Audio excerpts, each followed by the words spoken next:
Hello everyone, welcome back to my YouTube channel. Thank you so much for watching. My name is Dr. Ritu.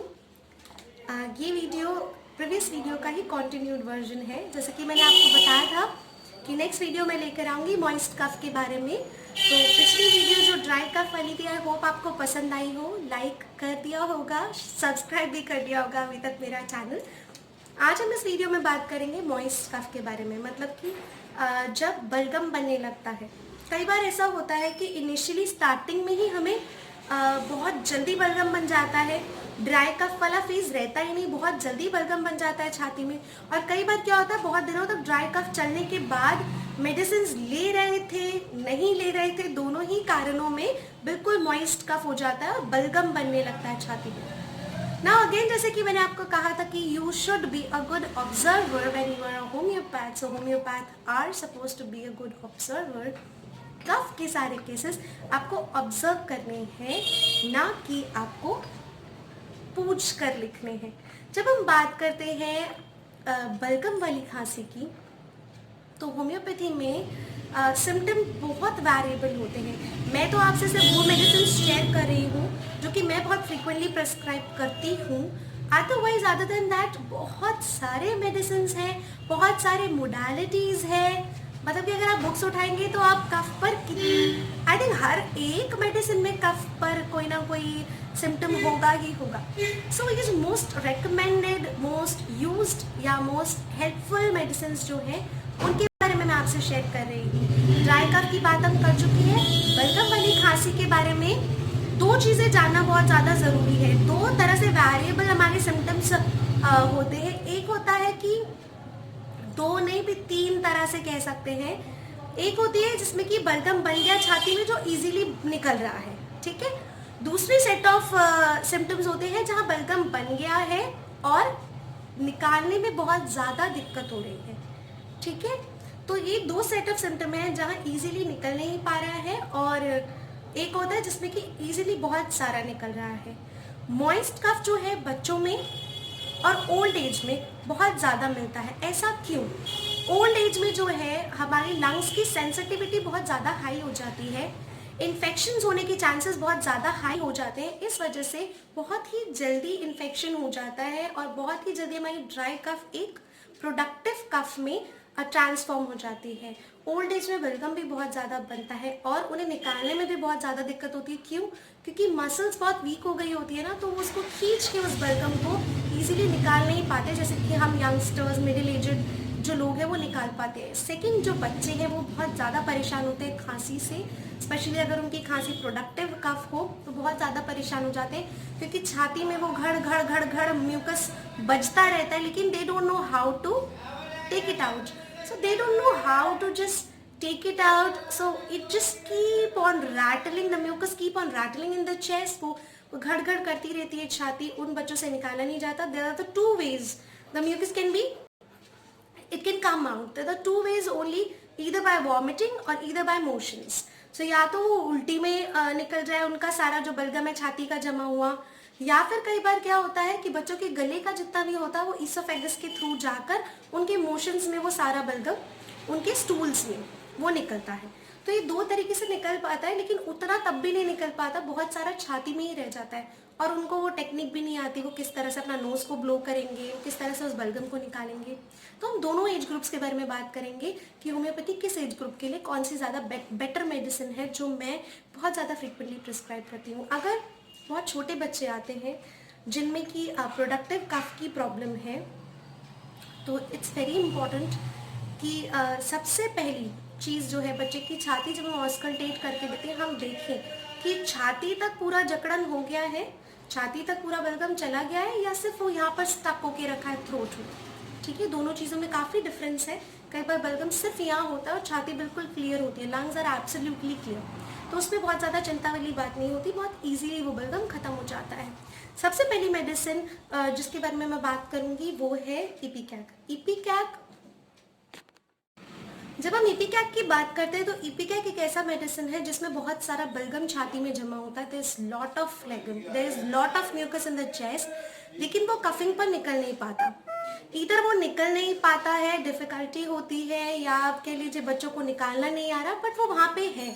जब भी छाती तक बहुत ज़्यादा बलगम चला गया और वो खांसने पर भी नहीं निकल रहा है, इपिकैक एक वंडरफुल मेडिसिन है।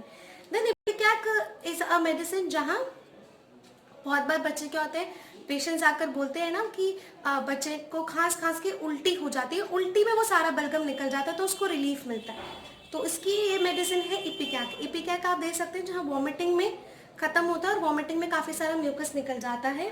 और इसकी एक और जो बहुत इंपॉर्टेंट मेडिसिन है जो बच्चों में जो दी जा सकती है वो है मेफाइटिस। मेफाइटिस, कोकस कैक्टाई और इपिकैक। कोकस कैक्टाई के बारे में मैं आपको बताऊंगी। कोकस कैक्टाई भी एक बहुत इंपॉर्टेंट मेडिसिन है जो मैं देती हूँ। मेफाइटिस मैं इतनी फ्रीक्वेंटली नहीं देती हूँ बिकॉज मेफाइटिस के और भी अलग अलग सिम्टम्स होते हैं, बट इपिकैक बहुत अच्छा काम करती है। जब भी बच्चों में मैंने दिया है, मैंने बहुत अच्छे रिजल्ट्स पाए हैं। बच्चों को एक एक दो दो दिन में उनकी इतनी ज़्यादा टेरिबल खांसी से बहुत ही आराम मिल जाता है। So they use to come back again and again कि एक तो मीठी मीठी गोलियाँ हैं और ऊपर से लेने में भी बहुत मज़ा आ रहा है, लग भी नहीं रहा कोई मेडिसिन ले रहे हैं और साथ ही साथ जल्दी जल्दी ठीक भी हो रहे हैं। तो इपिकैक इज़ वंडरफुल मेडिसिन जहाँ खांसने पर भी बलगम बाहर नहीं आ पाता है और छाती के अंदर भरा रहता है। The complete name is ipecacuanha. 30 CH potency 2 hourly, हर 2 घंटे में 4-4, 5-5 गोलियाँ आपने लेनी है। Second very important medicine. अब हम चलते हैं ओल्ड एज ग्रुप के बारे में। बुजुर्गों में बहुत प्रॉब्लम होती है, जैसे मैंने आपको कहा कि बलगम की इतनी ज़्यादा प्रॉब्लम हो जाती है, उनसे ब्लो नहीं किया जाता या फिर उनसे इतना निकालते हैं फिर भी बहुत बनता जाता है। उन केसेस में we go for antim ars. Antimonium ars एक ऐसी मेडिसिन है जो बुजुर्गों के लिए, उनकी खांसी के लिए, जहाँ एम्फाइसेमा का कंडीशन डेवलप हो जाता है, लंग्स में बहुत सारा बलगम, प्रोडक्टिव कफ बनता जाता है, प्रोडक्टिव कफ हो जाता है, बलगम बहुत ज़्यादा बनता जाता है, येलोइश हो जाता है बलगम, वीजिंग, सफोकेशन होने लग जाता है क्योंकि छाती में बलगम ही बलगम होता है, तो सफोकेशन बहुत ज़्यादा होने लगता है। ओल्ड एज ग्रुप में ये बहुत अच्छी मेडिसिन है। इसके बारे में पीछे एक छोटी सी स्टोरी भी है। So again the sense when I was a student, तो हम आईपीडी में कई बार राउंड्स के लिए जाया करते थे, देखा करते थे किस तरह के पेशेंट्स हैं, क्या क्या उनकी डिजीज़ है। तो तब इतना मेडिसिन सारे पढ़े नहीं थे, जो कोर्स में होता था वही पढ़ते थे और बाकी सब जब पेशेंट्स को देखते थे तो देखकर समझने की कोशिश करते थे कि इनको क्या प्रॉब्लम है, इनको क्या problem. We used to come to the diagnosis after seeing the patient. तो तब ऐसा होता था कि जब आईपीडी के कॉरिडोर में राउंड लगा रहे थे तो एक बुजुर्ग थे, वो मेल वार्ड में थे और बहुत ज़ोर ज़ोर से खांस रहे थे। मतलब उनकी खांसी की आवाज़ स्टेयर्स तक आ रही थी, वो वार्ड में थे और इतनी तेज खांसी की आवाज़ उनकी आ रही थी कि पता चल रहा था कि किसी को बहुत ज़्यादा टेरिबल खांसी है। फिर उनके पास जब विजिट किया तो देखा कि उनके पास एक छोटा कंटेनर रखा है, उसमें सैंड है और वो बार बार वॉशरूम नहीं जा पा रहे हैं, इसलिए क्योंकि दिक्कत होती है बुढ़ापे में, इसलिए वो उसके अंदर सारा जो स्पूटम है, सारा जो बलगम है वो उसके अंदर स्पिट करते जा रहे हैं। तो वो उसमें स्पिट करते जा रहे थे और वो कंटेनर बहुत जल्दी भर जाया करता था, बहुत लाउड का। और जब उनकी फाइल हमने उठाकर देखी तो देखा कि उनको एंटिम आर्स दे रहे थे। कुछ समय बाद उनको एंटिम आर्स देने से कुछ दिनों बाद वो बिल्कुल ठीक हो गए और फिर उनका डिस्चार्ज हो गया। तो तब हमने जानना शुरू किया कि एंटिमार्स, लेट्स स्टडी एंटिमार्स की क्या मेडिसिन है। बहुत छोटी सी मेडिसिन है, हार्डली 6 से 7 सिम्टम्स होंगे विलियम बॉरिक में, और वो सब मार्वेलस है, रेस्पिरेटरी ऑर्गन्स पर है और ओल्ड एज के कफ के लिए है। तो खांसी जो प्रोडक्टिव है ओल्ड एज में हो रही है, बहुत परेशान कर रही है, antim ars. No other medicine you can think of. Antim crude हम पढ़ते हैं, एंटिम टार्ट हम पढ़ते हैं, बड़ी बड़ी लंबी चौड़ी दवाइयाँ पढ़ते हैं। कभी कभी ऐसी छोटी छोटी मेडिसिन हम छोड़ देते हैं जिनका इंपॉर्टेंस बहुत ज़्यादा है होम्योपैथिक मटीरिया मेडिका में। तो एंटिम आर्स तब पढ़ी थी और तब रियलाइज़ हुआ कि कितनी अच्छी मेडिसिन है। एंटीमोनियम आर्स 30 CH में भी बहुत अच्छा काम करती है, 200 CH में भी बहुत अच्छा काम करती है। अगर बहुत ज़्यादा दिक्कत है तो 200 CH सुबह शाम देनी है। अगर ज़्यादा प्रॉब्लम नहीं है 30 CH दिन में 4 बार देनी है। तो एंटीमार्स के बाद हम चलते हैं नेक्स्ट मेडिसिन पर, जो अगेन प्रोडक्टिव कफ के बारे में है। बहुत ज़्यादा बलगम बन रही है, sambucus nigra. Sambucus nigra another very important medicine जहाँ बलगम बहुत ज़्यादा होता है, पर इसमें क्या होता है कि बलगम है, छाती में खांसी हो रही है, लेकिन एक इतनी इंपॉर्टेंट चीज़ है कि जितनी बार भी पेशेंट खांसता है ना, पूरा पसीना पसीना हो जाता है। उसके हर प्रॉब्लम के साथ स्वेटिंग है, बहुत ज़्यादा पसीना छूट जाता है खांस खांस के। एंड बार्किंग कफ, बार्किंग मतलब कि जैसे डॉग बार्क करता है तो डॉग के बार्क का साउंड कितना हार्श होता है ना, इस तरह की इतनी बार्किंग, लाउड बार्किंग कफ। तो कई बार लेमन या ऐसे भी लोग कहते हैं कुत्ते वाली खांसी हो गई है, but that really means that वो बार्किंग वर्ड ही, इवन इंग्लिश जो बुक्स है उसमें भी बार्किंग वर्ड यूज़ किया है, इसीलिए क्योंकि वो इतनी ज़्यादा मिलती जुलती है। कुत्ते के भौंकने का साउंड जो होता है उतना हार्श खांसी हो जाती है, बलगम भरा पड़ा होता है छाती में, और साथ ही साथ पसीना छूट जाता है जब भी खांसते हैं। तो sambucus nigra is one and the only medicine जो आप दे सकते हैं। बच्चों में अगर ऐसी बार्किंग कफ हो रही है, 2 मेडिसिन होती है, हेपरसल्फ एंड सैम्ब्यूकस। लेकिन सैम्ब्यूकस में एक और चीज़ है, अगर नाक बंद हो रही है, साथ साथ में स्नफलिंग हो रही है, मुंह खोल के सांस लेना पड़ रहा है, नाक बंद हो गई है और रात को ज़्यादा परेशान करते हैं, नाक रात को ज़्यादा बंद हो जाती है, स्नफल करना पड़ता है, मुंह खोल के सांस लेना पड़ता है, तो sambucus nigra is one of the most important medicines which we can have. Sambucus nigra 30 ch potency, so much so important. Suffocating बहुत ज़्यादा होता है, रात को बहुत ज़्यादा सफोकेशन हो जाती है। बलगम आसानी से निकल जाता है, ऐसी कोई प्रॉब्लम नहीं है, बलगम निकालने में कोई दिक्कत नहीं होती, बलगम बहुत आसानी से निकलता है, लेकिन पसीने छुटा देता है, पसीने निकल आते हैं पेशेंट की।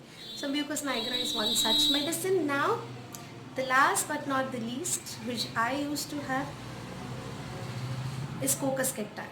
Coccus cacti is another very important medicine. Why I am saying it? Because many a times Coccus cacti has relieved my cough. I had such a bad cough last year, and the Coccus cacti is one such medicine which helped me out. Coccus cacti के symptom accumulation of sputum, छाती में बलगम भरा पड़ा है, सुबह जब brush करने लगते हैं तब वो बलगम बहुत ज़्यादा आता है, ब्रश करते वक्त खांसी बहुत ज़्यादा आती है, सुबह छाती में बहुत भरा पड़ा होता है बलगम, उसको बहुत डिफ़िकल्टी से निकालना पड़ता है, बहुत डिफ़िकल्टी से निकलता है। बहुत डिफ़िकल्टी से निकलने वाले जो बलगम होते हैं ना, उसमें 2 मेडिसिन आती है, coccus cacti and antim tart. Antim tart is one such medicine जिसमें अगेन बलगम नहीं निकलता, होता बहुत है लेकिन निकलता नहीं। कोकस कैक्टाई में भी यही है कि बहुत बलगम होता है छाती में लेकिन निकलता नहीं है, बहुत डिफ़िकल्टी से निकलता है। दोनों में फ़र्क क्या है? कोकस कैक्टाई जो है, कोकस कैक्टाई मैंने जैसे आपको बताया था, it use to end with vomiting, और उस वॉमिटिंग में म्यूकस निकलता है। जैसे इपिकैक में था ना कि बच्चा खांस खांस के उल्टी कर देता है और उल्टी करता है उसमें म्यूकस निकलता है। तो आई यूज टू वॉमिट इतनी ज़ोर ज़ोर से खांस के और फिर जब वॉमिटिंग करती थी उसमें वो निकलता था, अदरवाइज वो निकलता ही नहीं था बलगम।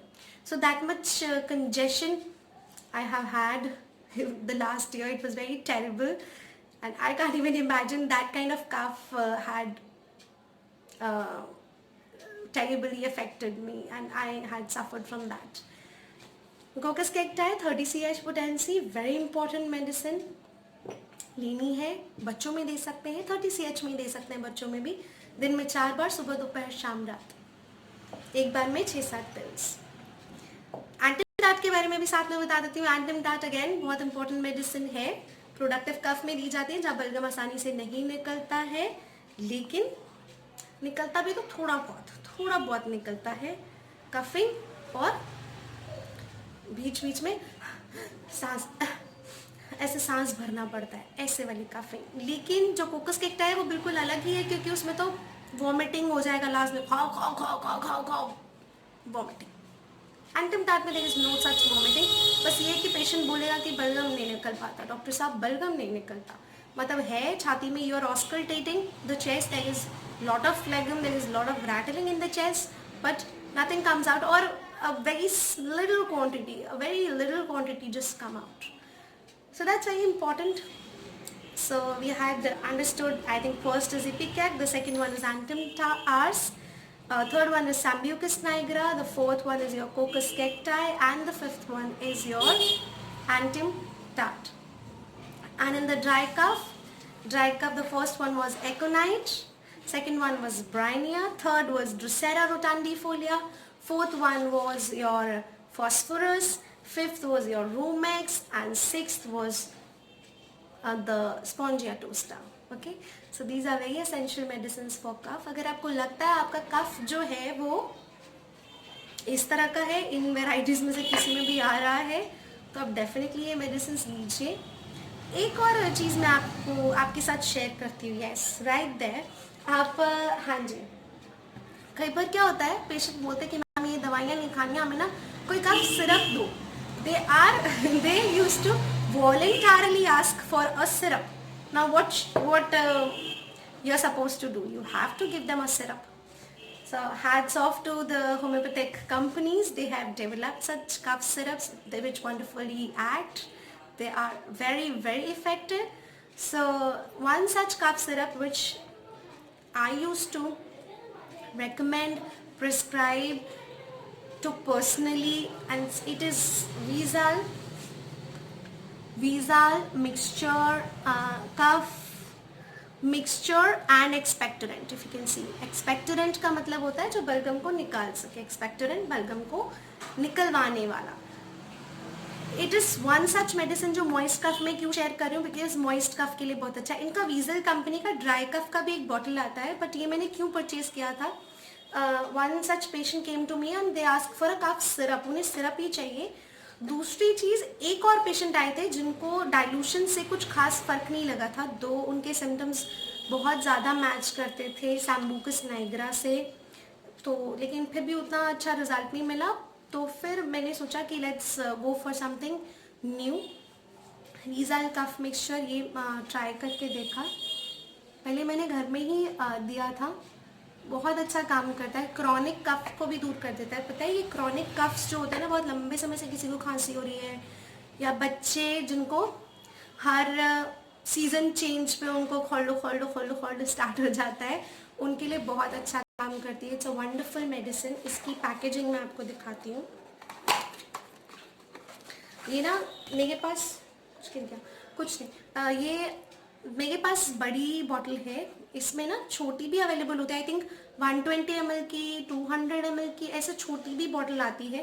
But you should go for this family pack, because ये घर में सबको काम आ जाएगी, क्योंकि लेनी भी क्वांटिटी में होती है ना. एक एक चम्मच भर के दिन में 3 बार लेनी है, और जब तक खांसी ख़त्म होगी तब तक आधा बॉटल तक फिनिश हो जाएगा. तो घर में किसी और को भी होगा तो हेल्प हो जाएगी. तो बड़ी बॉटल लेना ज़्यादा बेटर है. एंड ये इस तरह की पैकिंग में आती है, प्लास्टिक बॉटल है, तो आप ये ले सकते हैं. बहुत अच्छी है, लिटरली बहुत अच्छी है. वीज़ल कंपनी, आपने देखा होगा नाम भी वीज़ल है, जो साउंड होता है वीजिंग साउंड. तो ये कफ सिरप तो काम करेगा ही डेफिनेटली जब उनकी कंपनी का नाम ही वीज़ल है. तो कफ मिक्सचर है, बहुत अच्छा काम करता है. इस पे लिखा भी है, छाती में भरी खड़खड़ाहट वाली बलगम को कम करता है, खांसी के प्रबल आवेग को कम करके कफ को निकालने वाली औषधि, जैसे एक्सपेक्टोरेंट.